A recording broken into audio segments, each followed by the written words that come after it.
Greetings and welcome to Mount Olympus. I am Hercules Invictus, and tonight on Voice of Olympus, I am proud to bring you Living Theurgy.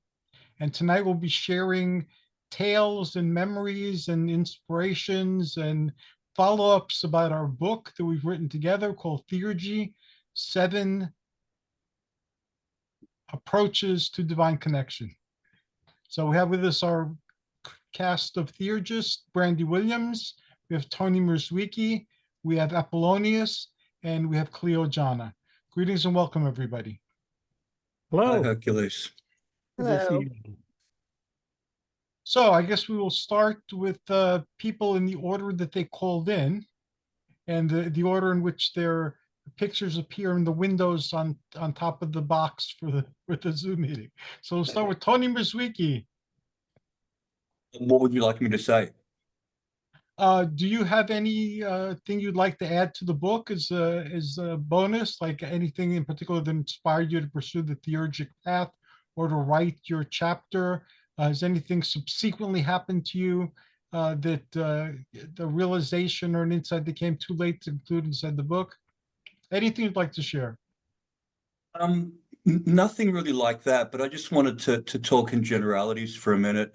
The term theurgy, even though it's something that's very near and dear to us, wasn't really that common in the community. Whereas I've noticed in the 5, 6 years that we've had this panel, more and more people have started to become at least aware of theurgy, but for most of those people, they kind of know it as a concept, but not the bare bones of actually practicing it. So the thing I really like about this anthology that we're all in is that there are 7 authors, and each of us have our own approach as to how we approach theurgy. So hopefully, as readers go through the book, they will then be able to hopefully they'll resonate with one of us, maybe more of us, and they'll think, okay, this is how I can get started. Me personally, I am into ascension magic using invocations taken from the Greek magic papyri, the PGM. So my essay was all about trying to broaden the appeal of what I do and get other people involved as well, because there are people out there who may not be interested in working the magic of the PGM. So I wanted to focus on working with the Kabbalah. So I talked about ascension processes through the tree of life, rather than working through the planetary spheres, which is what I normally do. So hopefully some people who are already working with the Kabbalah will be able to see how it ties into working with theurgy. Regarding I can't think of anything else I'd like to add to it. I really appreciate the process that I went through in writing the essay and then having Alicia work with me to correct it, say, no, you can't have this, you can't have that, you've got to change this, you've got to change that. And then after that, Hannah came on. She's kind of a little bit softer than Alicia, but carried the process through. And I think I enjoyed the process, and I'm pretty sure all of us did as well. But I'm really glad to be involved. Thanks to Hercules, we've been doing this panel for the last 5, 6 years or whatever it is. It's brought us together. The times that we have together are very special to me, and I see this anthology as the crystallization of the work that we've been doing together. So that's kind of all I have to say. Thank you very much. I too treasure the time that we have together every month. It's something very special to me. And that's what I think the strength of the book is also, is that we're individuals. We all love theurgy and we all practice theurgy, but each of us in our own way. And we're all very flexible in the tools that we use, and we experiment with new tools on our journeys. And I think that's the virtue of the book, because we don't all resonate with everything that each of us do. Like, for instance, you and I are weightlifters. And I'm sure at any given point in time, we have totally different views on what diet works, what supplementation works, what type of exercise is most effective. And we've learned by lifting weights that not everything will work for everybody, and what worked for you today might not work for you in a week or two. So it gives us that flexibility to try different things. That's such a wonderful analogy, because when you're in the gym training, you have to find out what is optimal for you. So Mhm. I can come up with an optimal diet for me, but it's not going to work for you.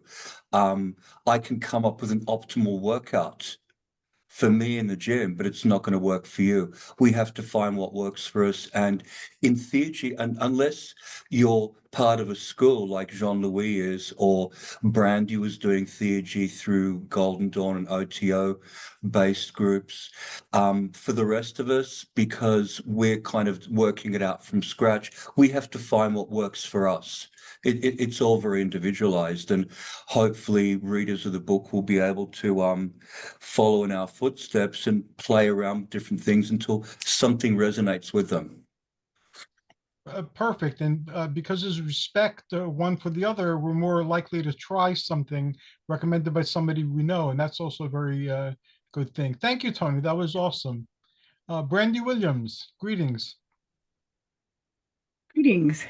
Um, yeah, and I wanted to mention too, you said, Tony, that that theurgy is becoming more of a common term. And I wanted to mention one of our colleagues who's not able to join us today, Patrick Dunn. He wrote a book in 2015, The Practical Art of Divine Magic, Contemporary and Ancient Techniques of Theurgy. So that was one of the things that started to like lift us, I think. And I love that he's also part of this group. I think of us as the Llewellyn Theurgists, Llewellyn School of Theurgy. I like that. Yes. So I started doing theurgy as a witch, doing drawing down the moon in the late 80s. And then in the 90s, I was introduced to Apollonius's work. He writes under John Opsipeus, the website Omphalos. And I was really excited. Like this ancient theurgy looks like the stuff that I'm doing as a witch and the stuff that I was doing as a Golden Dawn magician.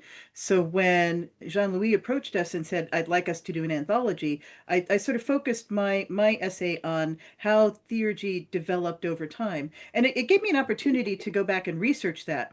So I started with ancient theurgy, and I had Apollonius's essay in front of me, which was great. Like, okay, this is the start. Go read his essay, and then from here, here's what happened next. And I went to the Golden Dawn, and I want to say, I got really excited about this piece of information. Okay, so the hieroglyphs, Egyptian hieroglyphs, were translated in like the mid 1800s, and there was this little teeny group of scholars who would hide in cubicles in the reading room at the British Library, and they all had their own books, and they had their own translations of the hieroglyphs, and they would grab a document and start translating it. And one man translated a document that was a set of rituals that were done by Egyptian priests. And he said, you know, you know what I'm looking at? I think this is what Iamblichus was talking about when he talked about what the priests were doing. And so he's really the first person who brought together the ancient texts that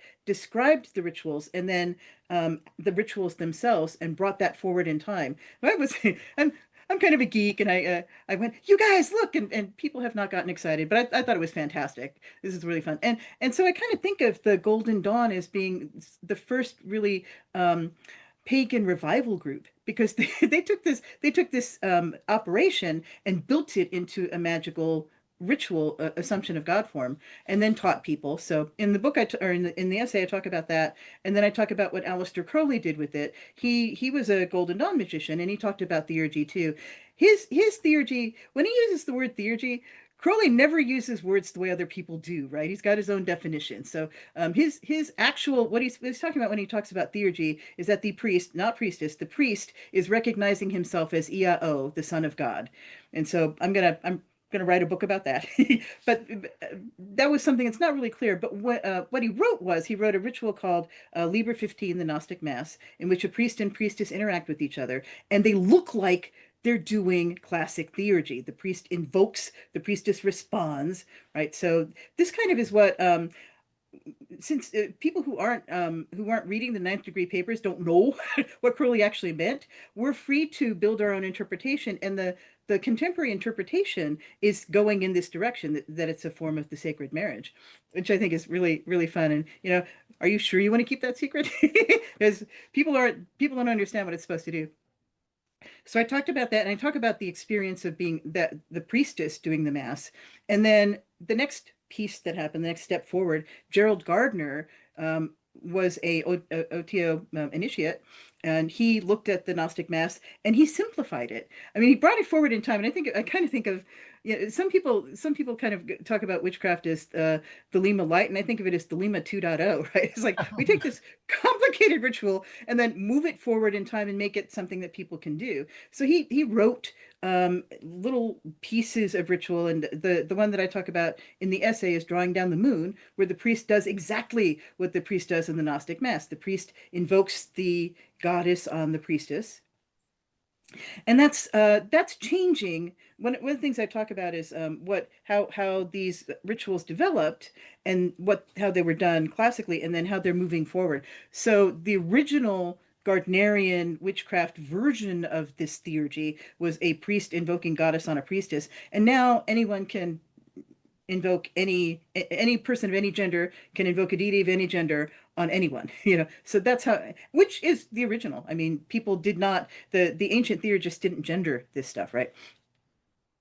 And then I talk a little bit about what happened in the general pagan community, which is too huge, so I limit that a little bit.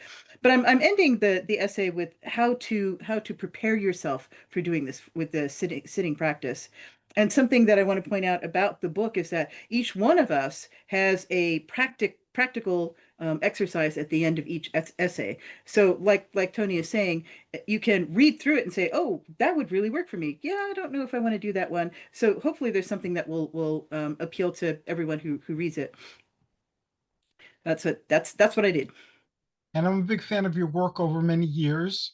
And I'm still a great fan of your work with this new entry that you're sharing with us. And I like the perspectives that you share, because they're perspectives that you wouldn't normally get out of a book like this.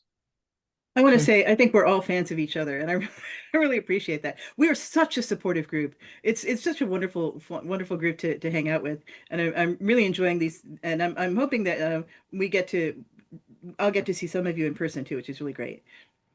I'm hoping to see you on Zoom, but in a different location, because I doubt that I'll be able to join us in person. But one can hope that Zoom happens. Thank you very much, Brandy. And now we move to Apollonius, who writes as John of Sopeus and Bruce McLennan. He's a man of many names and great philosophical stature. Greetings and welcome, Apollonius. Well, thank you, Hercules. Yeah, my chapter is mostly focused on the Neoplatonic tradition of theurgy, and I started practicing Hellenic paganism in the essentially Reconstructionism in the around in the 1980s. And at that time, I really didn't have much use for theurgy. It was more sort of the traditional religious practice. But as I've learned more about theurgy and started to study it, I realized this is really the core religious practice. Even that theurgical practices even underlie the everyday or the civic religions of the ancient Greeks. And so I began to see that this was really quite important in terms of practice. I'd been a magical practitioner, and I'd studied the Golden Dawn and a number of other things for many years, and so I could see how these theurgical practices were supposed to work from that background. But the other thing is that I came to appreciate Neoplatonism. So again, I had taken the view of many people that that in some sense Platonism seemed kind of not a very realistic philosophy, had a lot of problems with it. And, many scholars viewed Neoplatonism as sort of worse. It was sort of the tattered and frayed end of the Platonic tradition. And but I realized that really it took up the mantle, so to speak, of developing pagan theology in the well, certainly from Plato's time onward, but also up into the Christian era. And so, in some sense, and they found Platonism to be sort of the most useful and informative theoretical foundation for pagan theology. And so we find this, up into the 6th century CE. We've still got pagan philosophers developing, refining the pagan theology and the theurgy as a part of that practice. And so I thought this was really important because in terms of trying to have a modern pagan spiritual practice with a Hellenic sort of cultural orientation, really what you have to do is understand the Neoplatonic approach and the whole theoretical framework. And I don't want to be too vague about it. I mean, like you find in Iamblichus, for example. So people have known that Iamblichus is important in the West ever since he was recovered in the Renaissance by Ficino, basically. And so in the 15th century. So so anyway, I developed from more just trying to look at what scholars knew about Hellenic religious practice and sort of adapting it to modern times and to my own circumstances. I realized that I really needed to study this Neoplatonic approach to theurgy and begin practicing theurgy. So I now view that essentially as spiritual magic. And I think it's important also because even if you're not particularly oriented towards the Greek gods, again, this is kind of a core European, at least, system of theurgy. And so it's very important for understanding these later traditions. Um, you know, um, Gerald Gardner, in one of his first books, says this is just Neoplatonism. He says that in the preface, as I recall. You know, so he knew what he was doing. That he was essentially taking these Neoplatonic ideas and putting them into a witchcraft or a Wiccan framework. And as Brandy said, the Golden Dawn was kind of doing the same thing, really based on their understanding of Neoplatonism at that time, which was pretty good because we had people like Thomas Taylor, who was a very devoted pagan and Platonist, translating these texts into English, sometimes for the first time, and with lots of additional information to help us understand them. So, there was kind of a rediscovery of Neoplatonism in the Renaissance. And then again, later, as people realized there was a lot of good material here that they could build on and adapt to their own particular way of doing things or way of looking at it. I mean, Brandy, really, in your book, For the Love of the Gods, you just really lay this out very clearly. It's really, I'd recommend that book to anybody. So anyway, I developed an appreciation for Neoplatonism and for theurgy as more intense, deeper practices in a Hellenic pagan framework. So now the other thing is as a couple of you have mentioned, the word theurgy is just becoming much more popular. It used to be if you said the word, people were like, "What? What did you say? What did you?" You'd have to kind of define it for people and explain it. That's not so necessary anymore. Part of that is because there's over the past several decades, there's a much greater appreciation of theurgy and scholarship in the study of Neoplatonic philosophy, in the study of religion and spiritual practices, um, and in the history of thought, really. And so I think, the term theurgy has become more common in the academic sources that many of us turn to when we're looking to, learn more about our own practices. Um, and so I think that that plus some books like Patrick Dunn's book, of course, and a number of others that have kind of popularized the term theurgy. So I think that's great because I do think theurgy is a very valuable spiritual practice. I think it's really the key to really um, um, real depth in our religious practices, whether pagan of whatever variety or non-pagan as well, for that matter. Uh, that's a lot of people are kind of acknowledging now there's theurgy in Christianity. There's theurgy in Judaism. There's theurgy in Islam. So theurgy, and many of these, in fact, trace back to Neoplatonic theurgy. It just kind of got rebranded in these different religious traditions. But theurgy is really a worldwide practice in various, in different cosmological frameworks, with different practices, but with a really quite an amazing amount of common technique, because we're all human beings, right? And what works for one human being, to some extent, will work for another one, or at least the fundamental parts of it.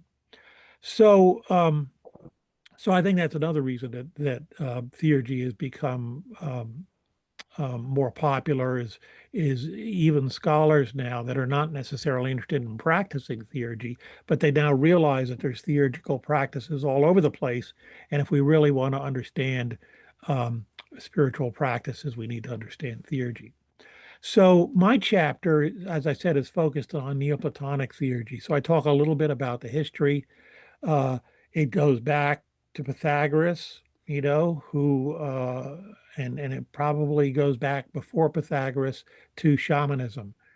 Pythagoras is also, and this again is a relatively recent, mid 20th century or a little earlier maybe, recognition that, if you read the descriptions of Pythagoras, they're just like Siberian shamans to some extent, So people have recognized that the spiritual practices in the West, uh, which mostly are attached to the name Pythagoras, um, they're connected again with universal sort of shamanic types of practices. And then we can see theurgy as a further refinement of those practices in in this case, sort of a Platonic theological framework. So what I do in my chapter is I give a little bit of this history. I talk about why we do theurgy, what does theurgy do? It puts us in interaction with the gods. And, most people can see that's probably a good thing, either to get the gods' aid, to get their advice, or if they seem to be impeding us or blocking us in some way or causing us trouble, find out why and see what we can do about it. So this interaction with the gods is very valuable just in terms of living a better life.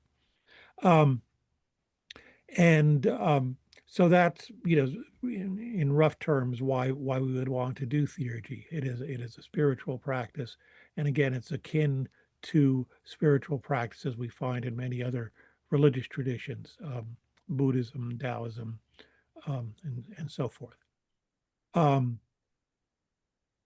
So what I do, so we have this theoretical stuff from Iamblichus and Proclus and other Neoplatonic philosophers that's very helpful in understanding how theurgical rituals work.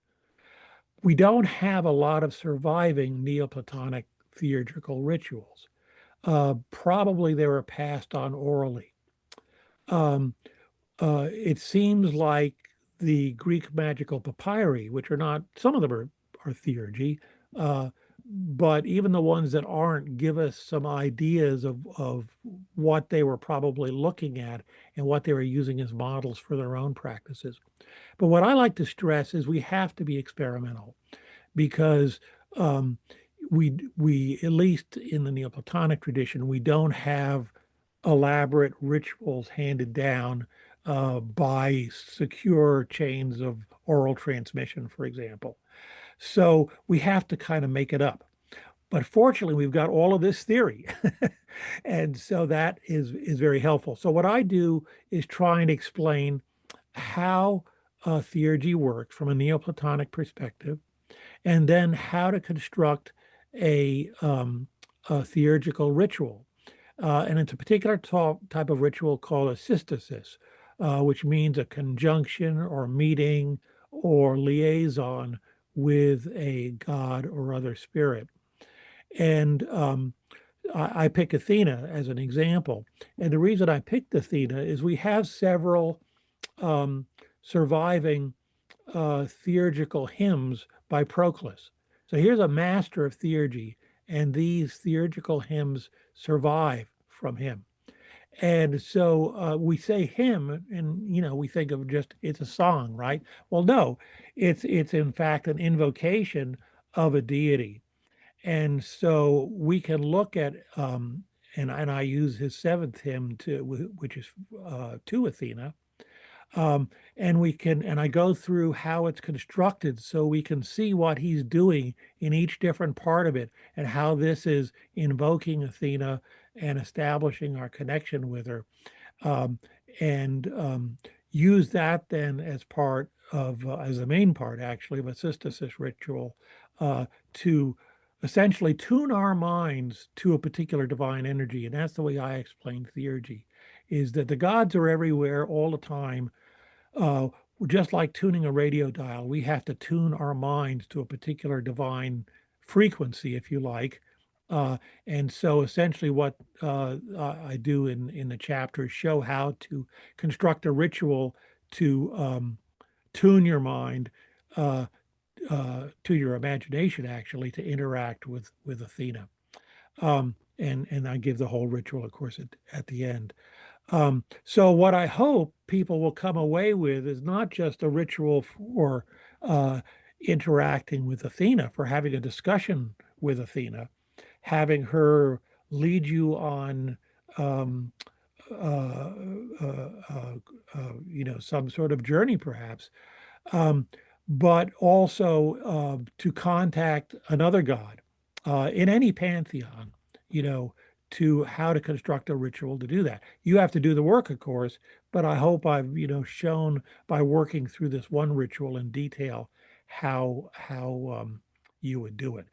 So that at least is my goal for the book. I also include translations of a couple theurgical texts. We have Proclus on the hieratic art, another name for theurgy, and another short hymn by Proclus. Well,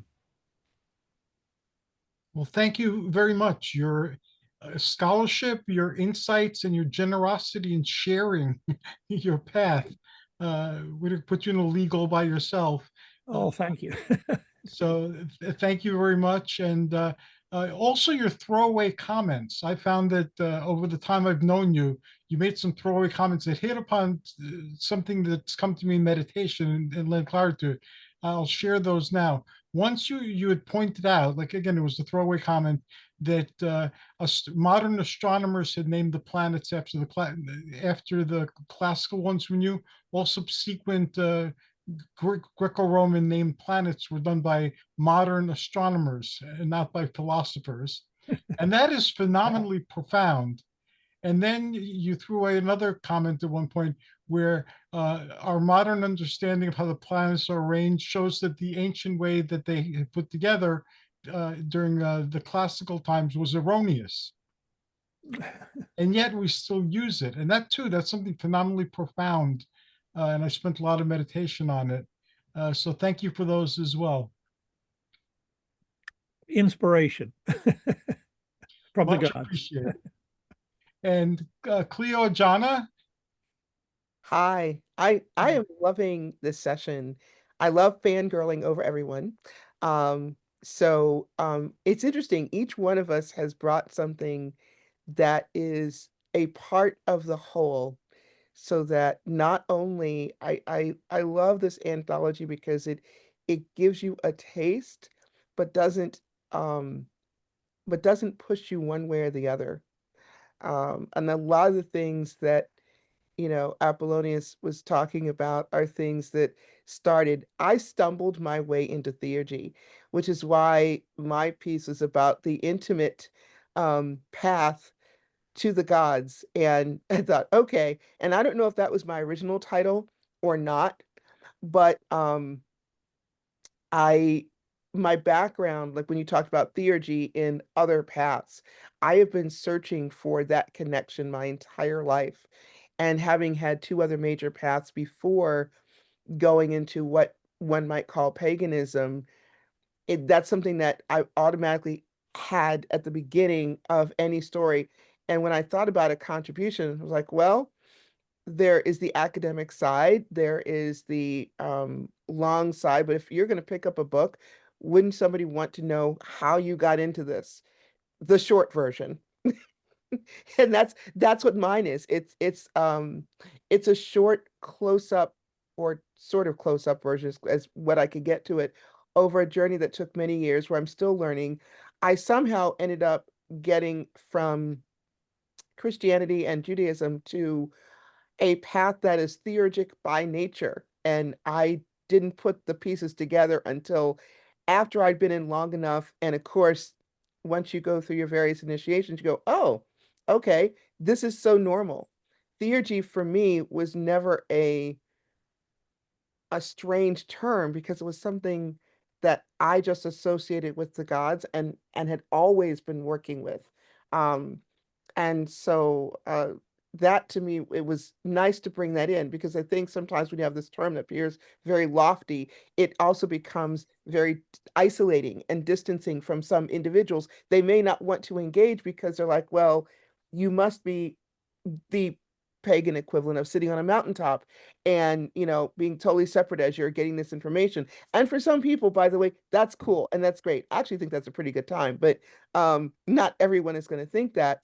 And when I looked at it, I wanted to add personally, before talking about my chapter, a big thank you to Alicia because I'd been going back through my emails and realized I met you guys. You had all been established, hanging out, having fun with these great conversations. And then I got this email that said Alicia had recommended that you come join us about theurgy. I had never had a conversation that I recalled with Alicia specifically about theurgy, but she has seen all of the stuff that's been happening over the years because we happen to be in the same area.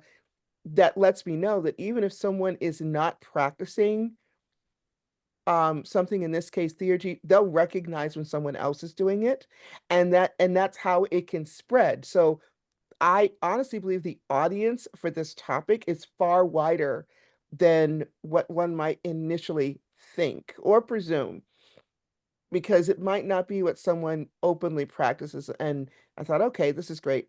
And then afterwards, I look back at some of my notes. I belong to a tradition where we go through not just degrees, but also a number of connections. And since the actual goal of connecting with the divine has been the entire part and the henosis, and let's see, well, what else are we doing? My biggest issue with my chapter was trying not to duplicate what had already been duplicated in other chapters, which meant trying to guess where people were going. Now, Apollonius, we use, for example, the Pythagorean tarot in our tradition simply because it's the closest to what we have, although we're making our own actually. And then Brandy, I've seen your stuff at different times. Tony, same thing. So each was like, well, how do you make it so you're not going to sound like you're repeating? That's the most horrible thing for a book.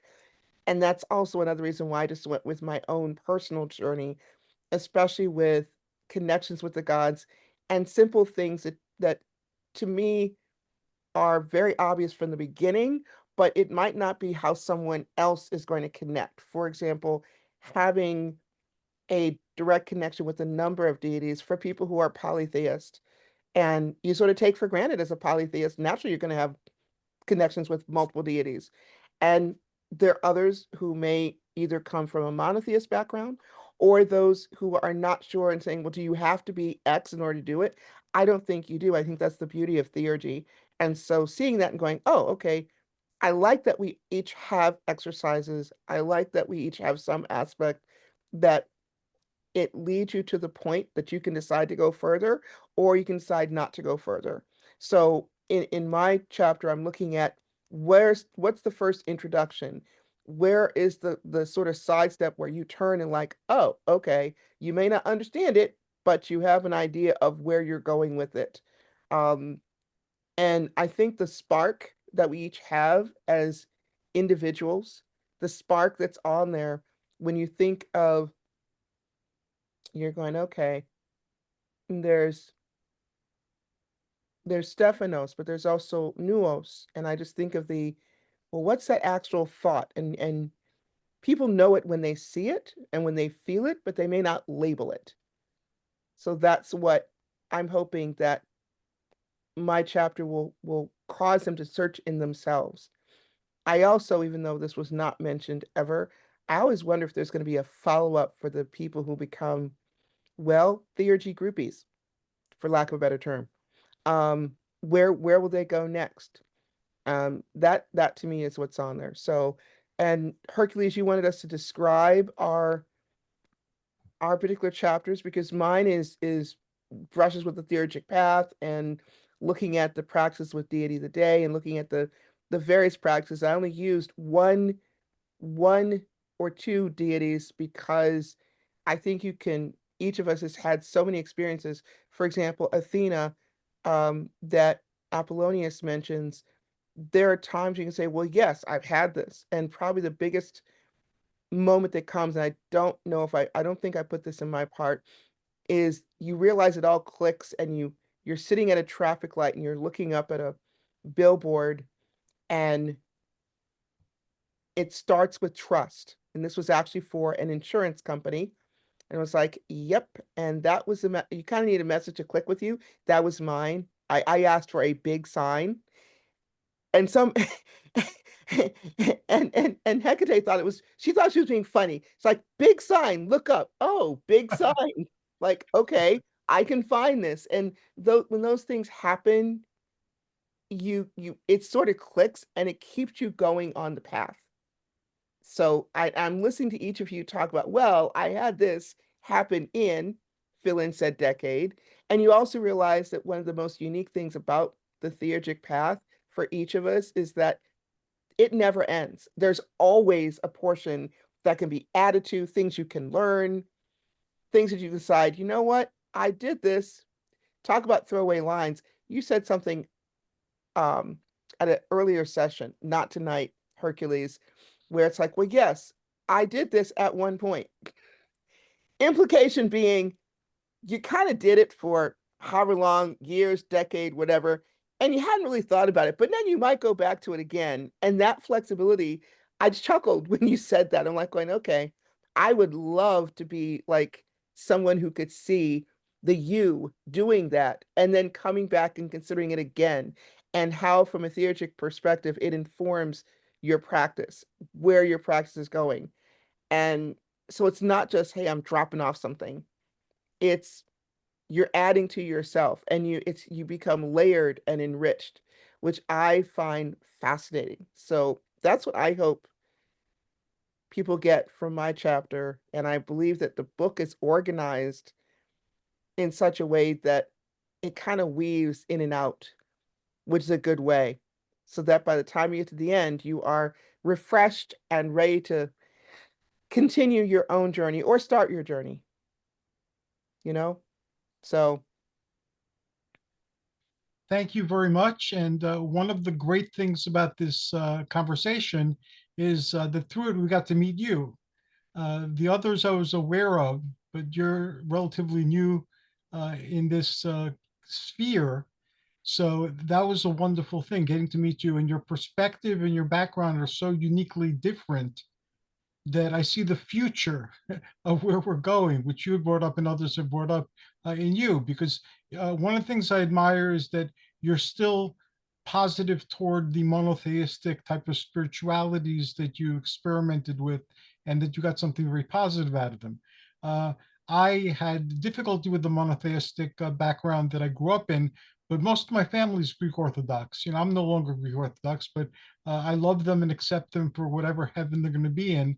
And I was fortunate because my family believed that even though I'm going to Olympus, the gods will let us visit each other's heavens. Because what type of God wouldn't let your family visit you in heaven? So, uh, those lines. What that. type of God wouldn't let your I love that. This is great. Thank you. I'm sorry. Thank you. And I already started sharing. I'll share a little bit more. And wow, we've gone through like 50 minutes already. I can't believe it. It seems like we've only been talking for a short period of time. Um, I'm, Hercules, yes. you've asked for our perspective on the book and the essays that we wrote. How about hearing yours? Okay, I will share that. Thank you, Tony, very much. Um, Basically, I'm Greek, and I went to Greek parochial school, and I grew up during the era of sword and sandal movies. So, so basically, a combination of those things produced my views on theurgy. In Greek parochial school, even though we learned about Christianity and the history of the Bible and things like that, we also learned Greek mythology. So I got some of these stories at home. There was a cartoon called The Mighty Hercules, and then there were the Hercules movies or Sword and Sandal movies or Peplum movies. So I had this information floating around. And in Greek Proto School, I learned all about the myths. And it was very clear from a very early age that I resonated much more with the ancient Greek myths than I did with the modern monotheistic Abrahamic myths. And nobody encouraged that, but nobody discouraged it either. And I remember learning in religion class about theurgy. And there was a Christian theurgy, and theurgy did survive in one form or another through the Greek Orthodox Church. But I also learned about pagan theurgy. And I learned that through theurgy, you can anchor the divine in an object, in another person, or in yourself. And through the sword and sandal movies, where people tried to emulate the classical physiques of ancient art, I saw that it was possible by doing certain exercises to embody and express that physically. And then I saw that because these people were actors and they were making movies, that you can actually find ways of living it as well. So then what I knew of modern Greek, which were not only Greek Orthodox, but also superstition, I guess, or folk beliefs, you can call them, that there was a lot that you could do. So I focused primarily on the iconostasi, which translates into icon stand. And that's where I have one right in front of me. I have icon stands and shelves all over the house. And you honor the gods of antiquity or the Christian saints or the angels or people who are no longer with us or anybody really, even though it's supposed to focus on the saints and the Virgin Mary and the Christ and so forth. And even though they fought with the Catholics over the statues, in iconostasis, they had little plastic statues as well as having icons of the various religious figures from the Christian religion.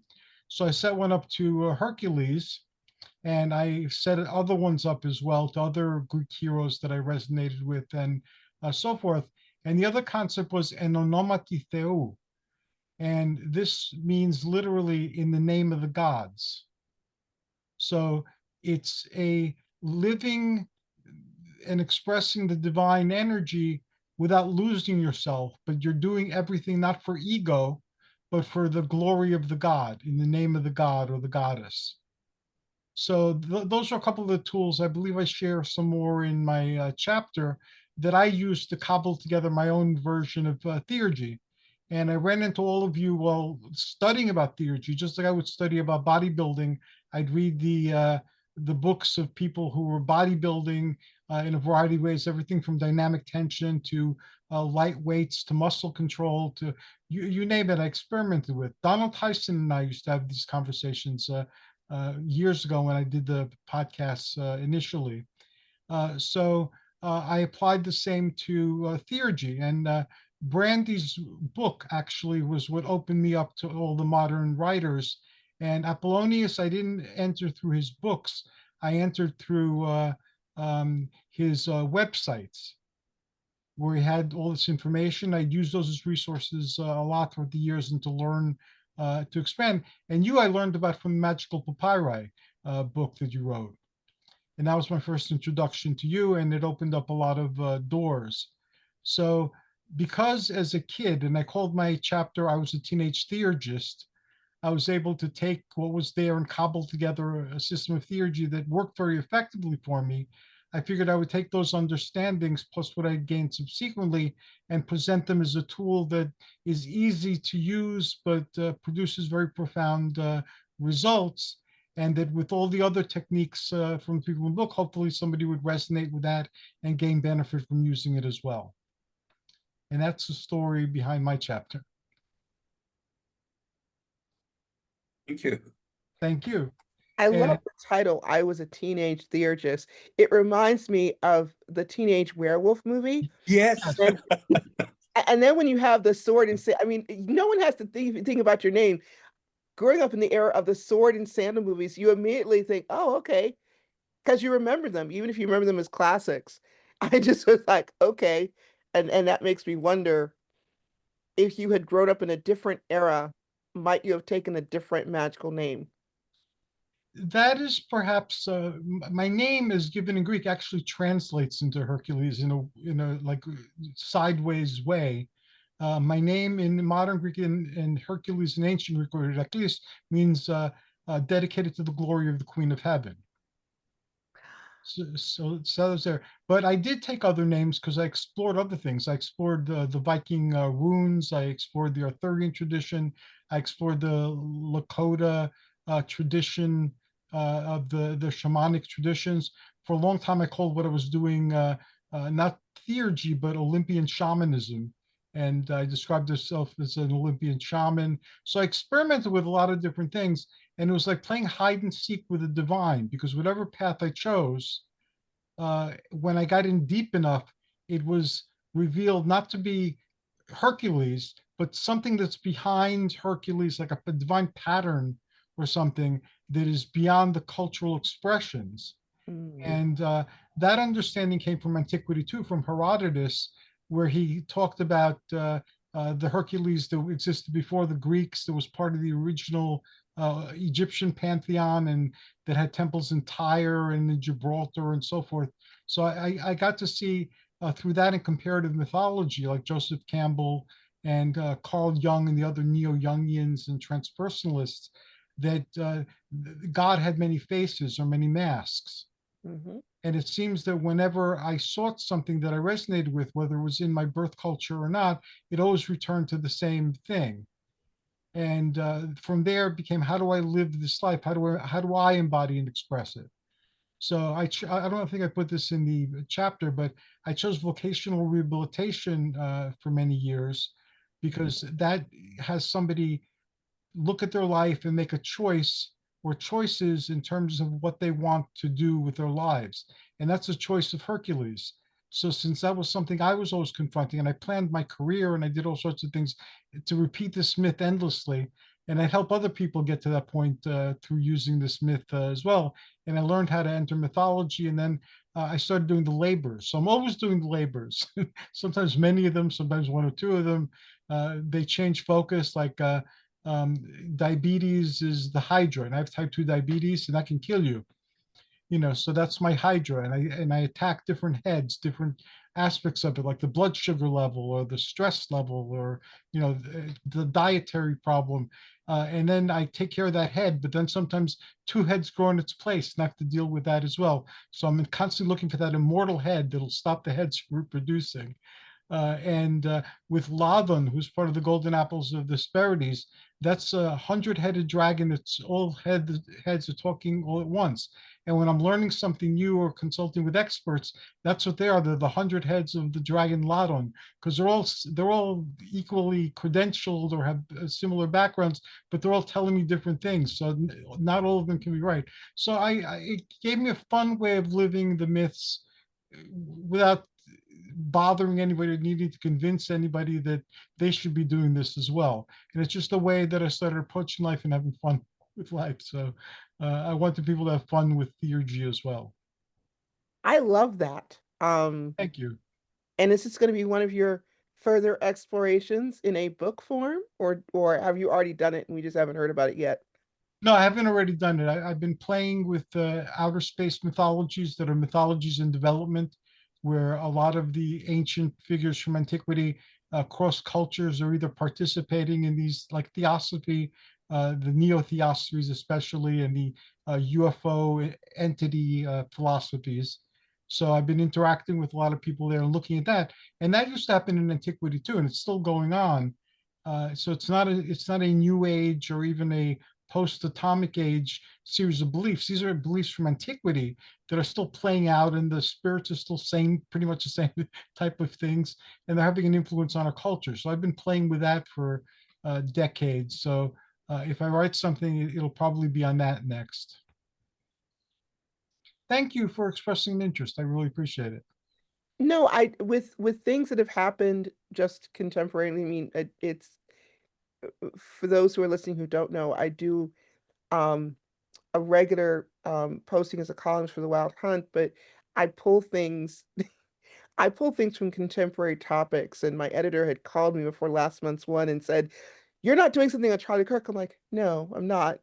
But well, you have to understand, I started with like 5 months on death. That was the first year I was grieving, and so I was putting everything through grief and how do you grieve? And I'm also a death midwife, so it comes out with that. And I think there's a role for theurgists at this time to help address the current situation for people who are looking to add something. People are always looking for something that's new, but it's not really new, it's old, but they need some introduction to it. So as you're talking, I'm thinking, huh, I wonder if more people, if you want to make it fun, would look upon that and like, yeah, okay. Because we may know something with myths, but we may not necessarily know how it can connect. And I think what you just described would be a very interesting project.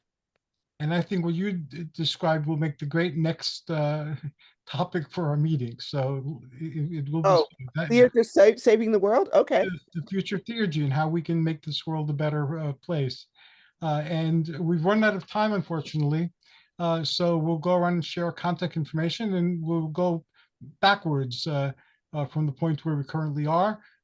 People can reach me through these podcasts on YouTube. That's the best way at this particular point in time. And I'm back on Facebook, but that's a temporary thing at best at all times. So I can be found there now. How can people contact you, Cleo? On Facebook, you can private message or direct message me. That's the fastest way to do it because I don't always stick on Facebook, but I do. A second fastest way, although probably even faster, would be just to go to any of my columns in the Wild Hunt and click on the little envelope, and that will shoot to me that it's got it. And that's about it for right now. Oh, and then we will all be in some form at Beganicon in March of 2026. Um, and yeah, and I'll be at Between the World Sacred Space in February of 2026. That I think this year it's in College Park. So should be lots of fun. Thank you very much. And Apollonius, how can we contact you, and what's new and exciting coming up in your world? Well, not too much, I guess. I'm working on some papers, but they're all still in a sort of developmental stage at this time. Um, People can get a hold of me through my website, opsopaeus.com, opsopaus.com. That has information about talks I'm giving, my books, and there's a link to send me an email if you want to get in touch with me. I am on Facebook also as John Opsopeus, and you can get a hold of me that way. I'm not a dedicated Facebook user, so it may take a while, but I do get on there from time to time. And I don't know. I guess that's probably about all I need to say now. Thank you very much for saying it. And as always, it's great talking to you. Yes, absolutely. Brandy Williams, So you Muse, can, inspiration. yeah. BrandyWilliamsAuthor.com, Brandy Williams Author on Facebook and Instagram, and I will be at Paganicon. Yay! And I've been very isolated and reclusive for the since the pandemic, really. But 2026 is like I'm booking every conference I can. So I'm going to be at Paganicon. I'm going to go to Spirit Northwest in April. I am in discussions with Babylon Rising in June and with Sacred Harvest Fest in August. So I will continue to update us. But I'm very excited, and it's a wonderful moment to come out and talk to people, and since we have this anthology coming out. So I hope to see people in person. And we hope the same, and may you continue to be a bright light in our spiritual firmaments. And last but not least, Tony Mierzwicki. Easiest way to contact me is through Facebook. Unlike you, Hercules, I spend too much time on Facebook. I'm always there. I also have a blog through Patheos called Holistic Spirituality. I was at an online conference a couple of weeks ago called Spectral Evidence. That was from October 3rd to 5th. It's an event that had a strong paranormal influence, but it was put on by the same people who put on WitchCon, and Apollonius was also at WitchCon with me, and perhaps next year some more of you guys might join us as well. So nothing's set in stone yet for the next few months, but things will surely come up. They always do. And thank you very much for all your contributions to our understanding and your broad base of knowledge that you combine so expertly. And I enjoy reading. Thank you. And I would like to invite you all to a couple of, I'm going to repeat myself, but because I believe I might have invited you to these things. But one is Olympian Paths. And there I'm going to look at different people's Olympian paths. Some people are into Hellenic Reconstructionism. Some people are into trying to revive ancient religions. Some people use the sword and sandal movies I was talking about earlier and pop culture. So we're going to be looking at what called people from Greco-Roman popular culture and from scholarship and made them heed the call to the mythic spirituality the classical world represented. And then there's going to be focus on, I did an episode with Apollonius, but that's still open if anybody wants to have their path not necessarily classical or Olympian focused upon. And then there are several other shows that I'm forming as well, and I'll continuously post them. So you're all invited to any or all of those if you wish. Thank you. And I want to thank everybody for being here tonight, and I look forward to our next conversation already. And I'm hoping to hear from you very soon to hear more updates about our book and about all the wonderful events that you're presenting and are participating in. Okay, good night. Thank you. Hey. Good Good night. night, everybody.